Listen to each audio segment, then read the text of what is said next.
All right, so I want to take a little bit of time this week to talk about mental health because I think it's something that is just so incredibly important, and it's definitely being talked more about now than I think it ever has been.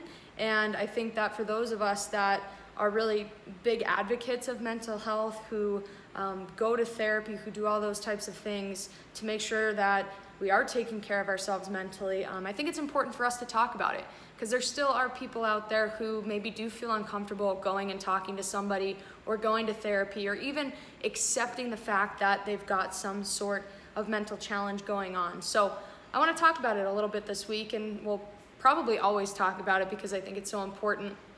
So I figured I'd start with just kind of talking a little bit about my own mental health journey. I am proud and happy to say that I've been going to therapy since I was 18 years old, 19 years old. But I was extremely worried initially about going and getting a therapist. The thought of actually getting on the phone with someone, because when I was in college, our mental health services, you didn't just show up and talk to somebody. You had to call on the phone and have this consultation with somebody, which I totally understand why they do for efficiency reasons, but I just felt so nervous and embarrassed the fact that I had to call somebody and tell them my problems over the phone. And so it wasn't until later when I was home for the summer that I actually had my mom set somebody up for me to talk to. And I think there are a lot of people out there who they just don't know who to talk to. They don't know how to find somebody to talk to. And so they just don't talk to anybody.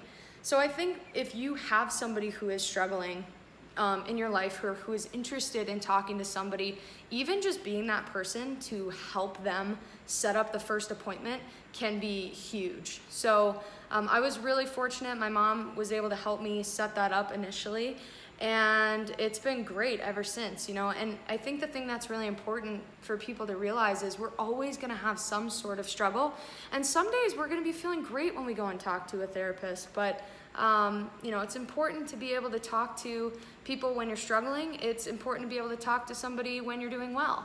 And so, I would say 10 years ago, my challenges were related to my best friend passing away.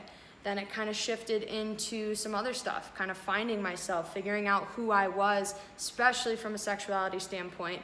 I think now I'm shifting into business, leadership, managing people. There are a lot of different emotions and challenges that come up with that I work through every day. So, there's always something, there's always a reason that you can benefit from having therapy. We're going to continue to talk about it, but hopefully by starting to share my journey a little bit, it encourages any of you who are watching who maybe are unsure about whether or not you should try or consider going to talk to someone. Hopefully this has inspired you to know that you're not alone, and it is absolutely okay to go find someone to talk to when you need help.